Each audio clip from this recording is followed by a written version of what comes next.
Olá, seja muito bem-vinda à nossa aula, a nona aula da jornada Lares de Esperança e Cura.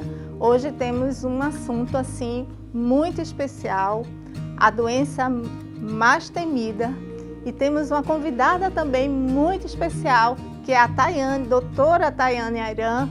Ela é formada em medicina e vai estar com a gente para tratar desse assunto tão delicado, mas que a gente precisa enfrentar e com fé e com esperança. Seja bem-vinda, Tayane.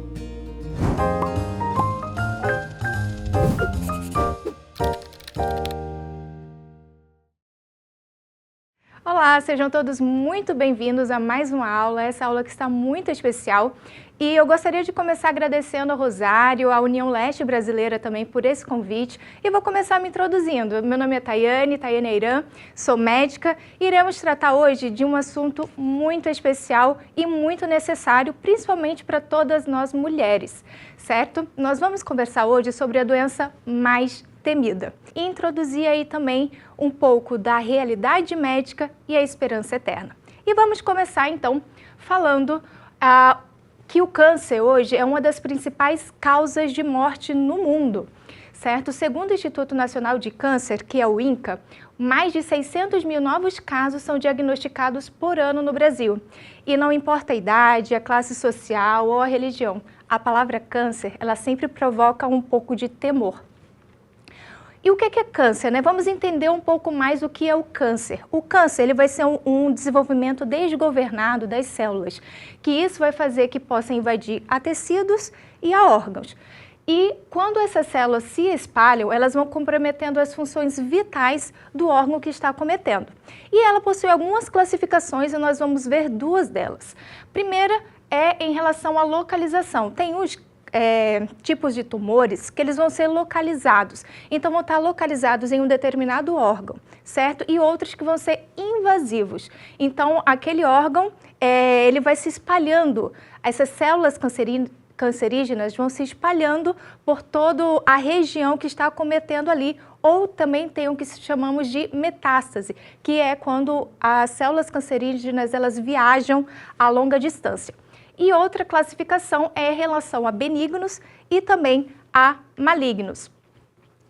Em relação aos fatores de risco comum, quando a gente pensa de câncer, além de vir uma sensação de temor, a gente sabe que existem coisas que não tem como a gente controlar, certo? Questão de genética, se a gente tem um favoritismo, uma predisposição genética, realmente não tem o que a gente fazer.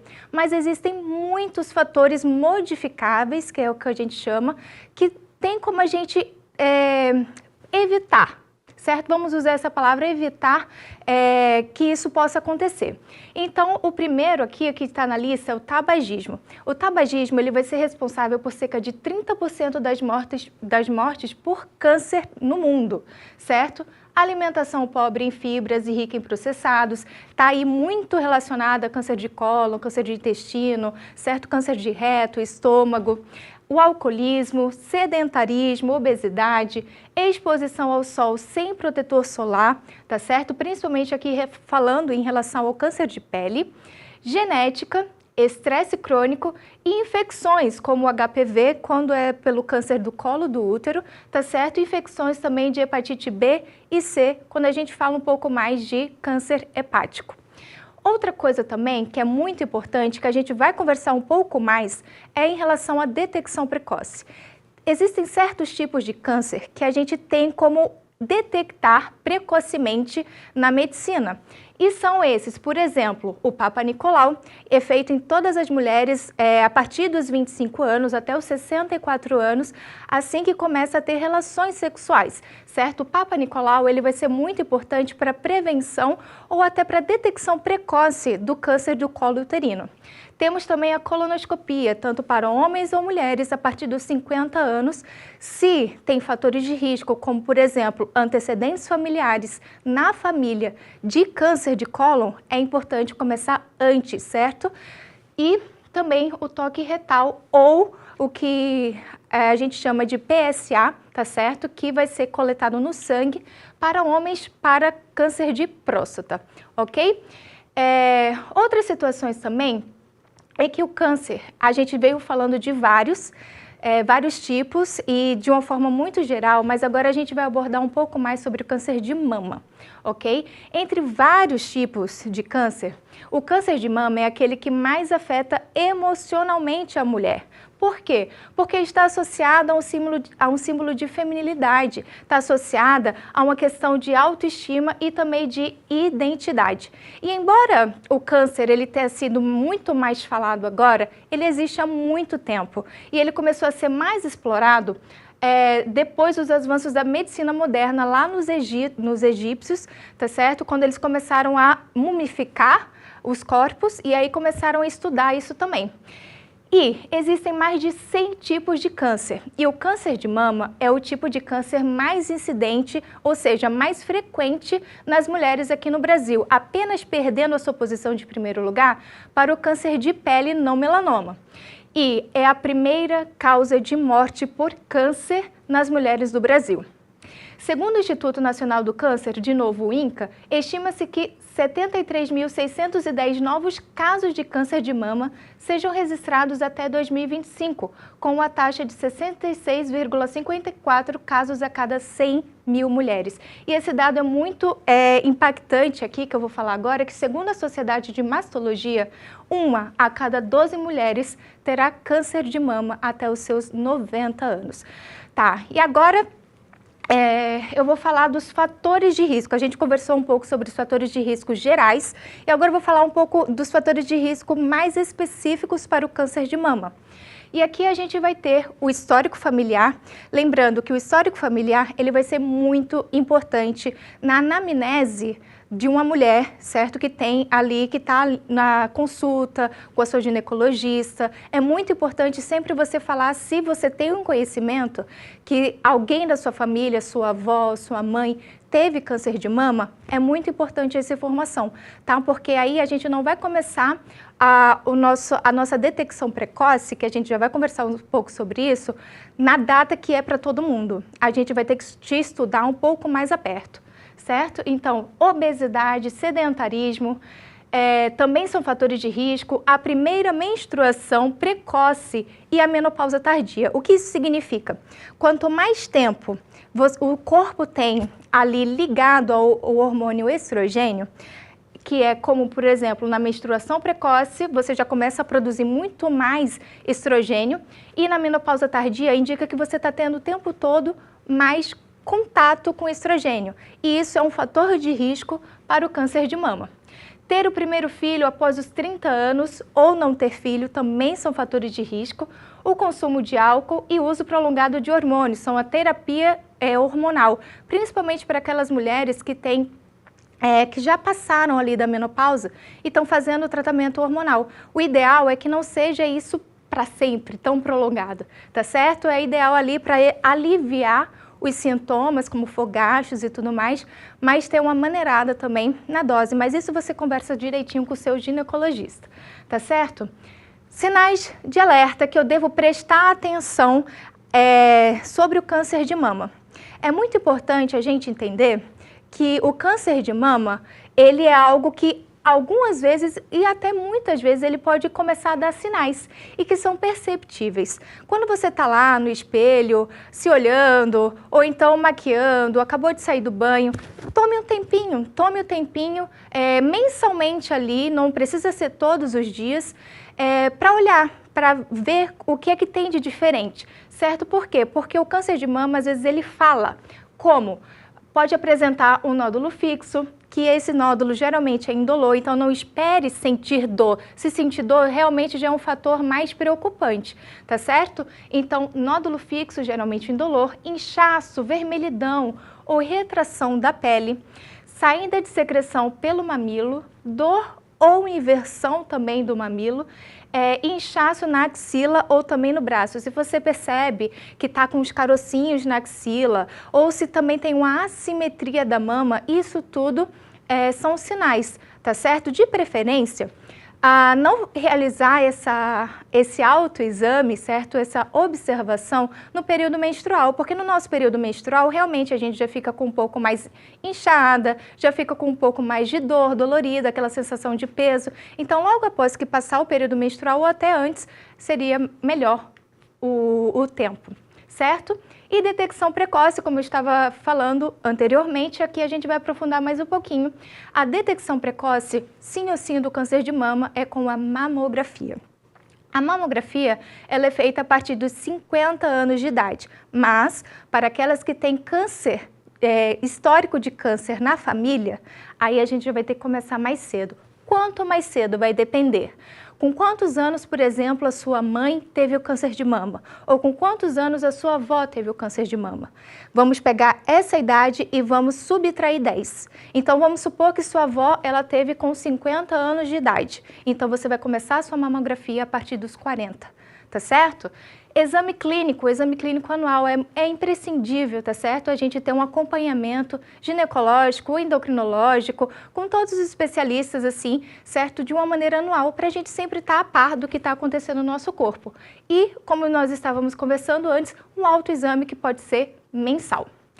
Agora, isso é muito interessante, esse dado aqui, certo, de pesquisas que falam que quando detectado precocemente, o câncer de mama tem até 90% de chance de cura. Isso é muita coisa, certo? Então, aí está a importância da detecção precoce. Agora sim, eu falei de tudo, parece que tudo que eu falei aqui foi muito ruim, né? Falei dos fatores de risco, preocupei mais vocês do que ajudei. Mas calma, tá? Calma que a gente vai chegar lá.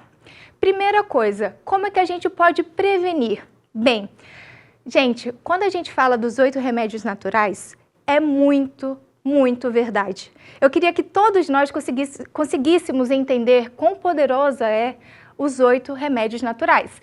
E para prevenção, a gente vai ter aqui, manter o peso ideal. Manter o peso ideal é muito importante, tá certo? Na prevenção não apenas do câncer de mama, mas também de muitos outros tipos de cânceres. Atividade física regular, pelo menos 150 minutos semanalmente, segundo a OMS, tá certo? A Organização Mundial de Saúde.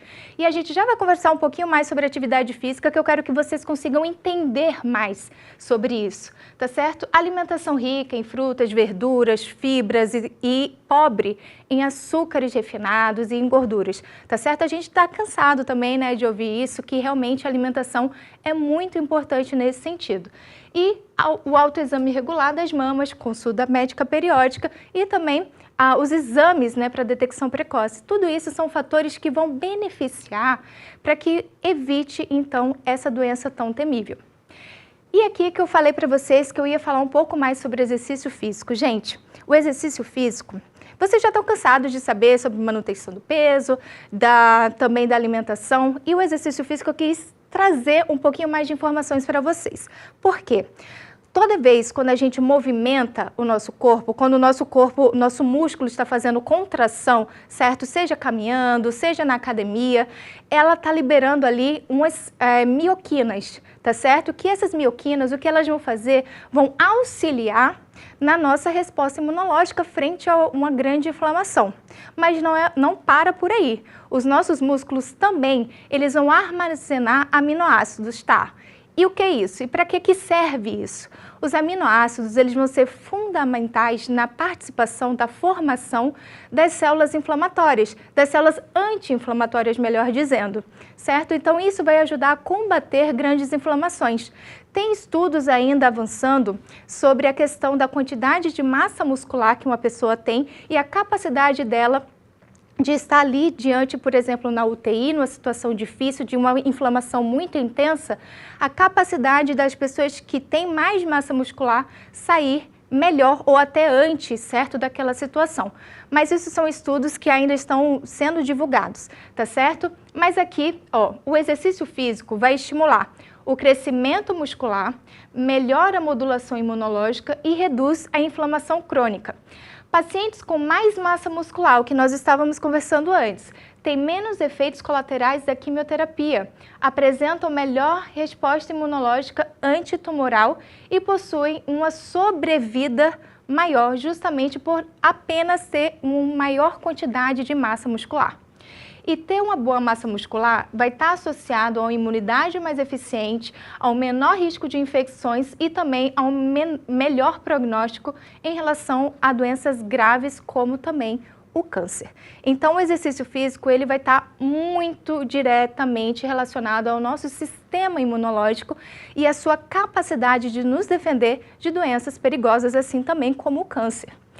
E mais de 1 em cada 3 casos de câncer pode ser prevenido com mudanças do estilo de vida. Gente, isso aqui é poderoso demais, certo? Porque realmente aqui, tem fatores que a gente não pode mudar, mas tem fatores que sim a gente consegue mudar e mudança do estilo de vida é uma delas. E é muito simples, né? É muito simples. Não estou dizendo que é fácil, mas é simples em relação à prevenção, certo? Agora só, vamos parar um pouquinho de falar talvez sobre o câncer em si. E imagina você que existe uma doença ainda mais invasiva, ainda mais perigosa, silenciosa e letal.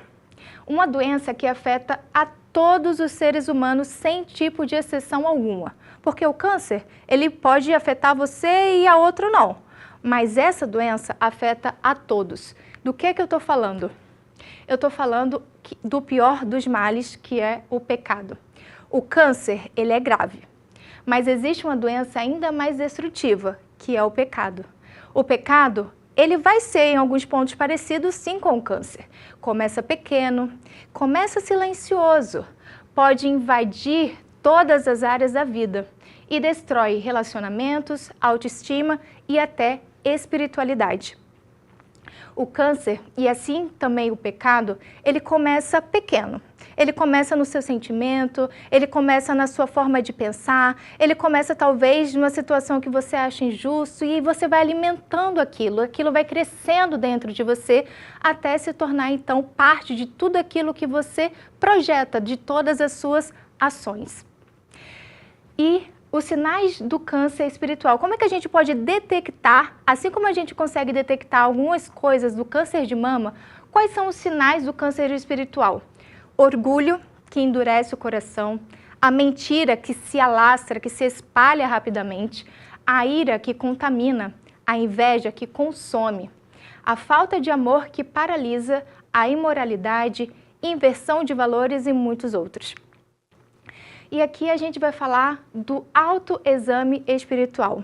Como é que a gente pode fazer essa percepção de que algo está errado comigo? Como é que eu posso fazer essa detecção precoce de que algo realmente eu estou acumulando esse pecado, né? Esse sentimento ruim ou a vontade de fazer uma coisa que eu não devo? Como está? Sempre perguntar. Como está o meu relacionamento com Deus? Como está a minha comunhão diária com Ele? Como é que está a minha oração? Eu estou orando o suficiente? Eu estou buscando a Deus? Eu estou eliminando o meu eu? Pedindo para que Ele venha e habite em mim? Eu tenho cultivado o perdão ou eu tenho cultivado a amargura? O que ocupa os meus pensamentos? O que tem ocupado os meus desejos? Então, tudo isso são reflexões que a gente pode fazer diariamente, tá? Isso aqui é diário, porque a nossa vida passa o tempo, né? E passa as complicações e decisões que a gente tem que tomar, tudo isso é diário, tá? Então, isso a gente pode fazer esse autoexame diariamente. O diagnóstico e a cura do pecado. João 3,16 revela o tratamento, porque Deus amou o mundo de tal maneira que deu o seu Filho unigênito, para que todo aquele que nele crê não pereça, mas tenha a vida eterna. Então Deus ele já ofereceu a cura do pecado. O câncer, muitas vezes, ele não tem cura. Ele não tem fatores de remissão. Mas aqui já está dizendo em João 3,16 que o Filho unigênito veio para que nós tenhamos cura em relação ao pecado. Jesus é o médico dos médicos. E a cura espiritual, ela leva geralmente 3 passos. O primeiro é reconhecer que você está doente. Então vai ser muito necessário aquele autoexame espiritual que a gente acabou de ver, aquelas perguntas, e você pode adicionar outras pessoalmente, né, na sua vontade. Então reconhecer que você está doente, então reconhecer que você é pecador. esse é o primeiro passo. Depois que a gente reconhece que a gente é pecador, qual vai ser o segundo passo? Vai ser aceitar o tratamento. Qual é o tratamento? Qual foi o tratamento da cura em relação ao pecado? A graça e o perdão de Deus. E o terceiro passo é seguir as orientações, que é uma vida transformada pela palavra. Então, uma vez que eu reconheço que eu sou pecadora, eu vou agora aceitar o tratamento. Eu vou dizer, Cristo habita em mim. Eu digo com toda certeza, né, que eu tenho a graça, eu tenho o perdão de Deus. E depois eu começo a seguir uma vida completamente transformada e guiada pela palavra de Deus. E quais são os cuidados espirituais que a gente tem que ter para que a gente possa sempre estar progredindo espiritualmente e nos livrando cada vez mais do pecado, dessa doença letal? Que são uma oração sincera, uma oração constante, a leitura da Bíblia diária, vida de serviço, amor, comunhão, liderança na igreja, pequenos grupos, tá certo? Então, uma vida em comunidade também vai ser muito importante para isso. E o perdão e a gratidão.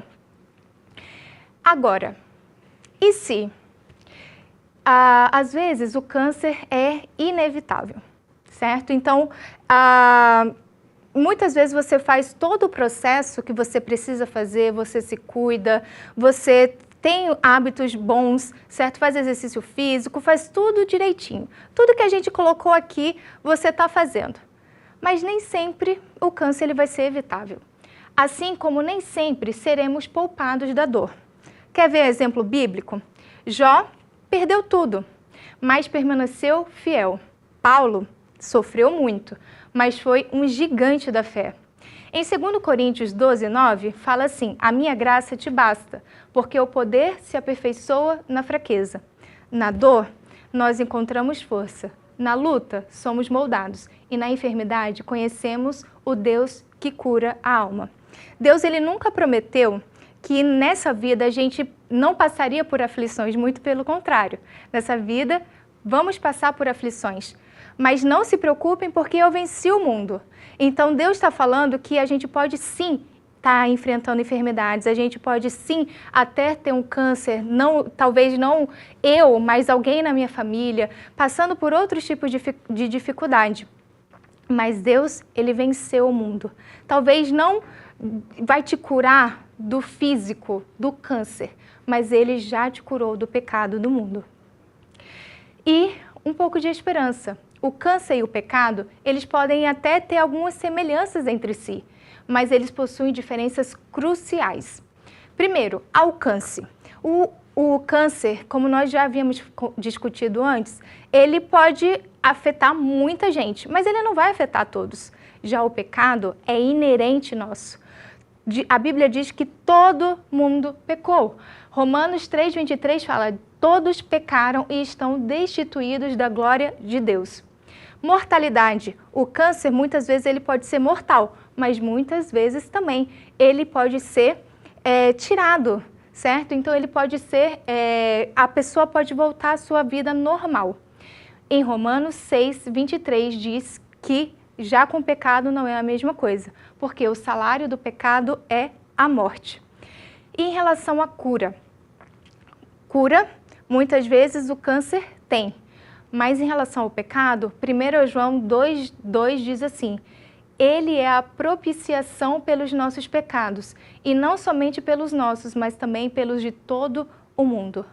Em relação ao pecado, por mais que ele seja letal, por mais que ele alcance o mundo inteiro, por mais que ele seja inerente da nossa humanidade, Deus já venceu por nós. Então fala que Deus já te deu a cura, já me deu a cura.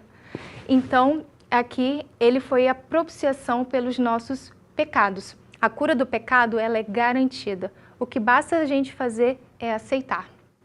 Aqui, em Salmo 103, 1-4, fala, Deus perdoa e cura todas as nossas enfermidades. Hebreus 2:9 e 1 João 2:2 fala que Jesus é o remédio para o pecado. E 2 Coríntios 5:17, em Cristo somos novas criaturas. O câncer, ele tenta nos destruir, mas Deus nos oferece vida eterna. O câncer enfraquece, mas Deus nos dá força. O câncer traz medo, mas Jesus dá paz. O câncer pode matar, mas Deus já venceu a morte. E aqui em 1 Coríntios 15, 55 a 57, diz: onde está, ó morte, a tua vitória? Onde está, ó morte, o teu aguilhão? O aguilhão da morte é o pecado, mas graças a Deus que nos dá a vitória por meio do nosso Senhor Jesus Cristo. Deus não prometeu uma vida sem dor, mas uma eternidade sem morte. Apocalipse 21, 4 diz que Ele enxugará dos olhos, então, toda lágrima. Por mais que nós possamos sofrer e nos angustiar aqui em relação a tantas enfermidades que nos alastram e cada vez mais o número de câncer que tem aumentado também, cada pessoa que fala, né? Eu gostaria de orar por fulana ou por um amigo que todo mundo está tendo câncer. Parece que cada vez mais está aumentando mais ainda. Não se afliges. Por quê? Porque a cura do câncer ainda não existe. Ele pode se tirar um pouquinho, mas a cura não existe. Mas a cura do pecado, que é o pior de tudo, que é o que nos assombra aqui nessa terra, ela já está garantida. E uma reflexão. O que você pode mudar hoje para prevenir o câncer e cuidar do seu corpo? Como você pode apoiar quem sofre com o câncer ou com as consequências do pecado? E como você pode permitir que Jesus cure as feridas da sua alma? Porque Jesus veio para nos dar vida em abundância, como fala João 10:10. Que todos nós possamos ter uma consciência daquilo que nós podemos fazer. Nós podemos mudar muitas coisas para evitar muitas coisas aqui neste mundo. O pecado não tem como, o pecado já é inerente. Mas Deus já nos deu a vitória. E Deus quer dar a vitória em relação também a todos aqueles que estão enfermos. Se talvez não agora, nas mansões celestiais. Que Deus abençoe a todos nós.